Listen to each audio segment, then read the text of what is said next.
everyone, my name is Vivasha Nagarkar. I am from class 5. So today I will do a presentation on structure of a seed. This is structure of a seed. It has three parts: seed coat, embryo, cotyledon.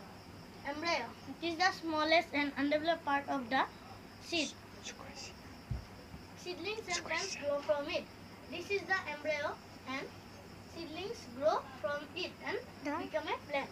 Cotyledon. These are the seed leaves where the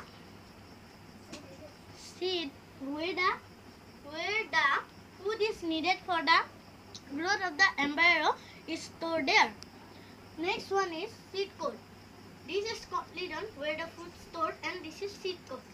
Seed coat is a coating that covers the seed and protect it from any damage or danger. Thank you. Have a nice day.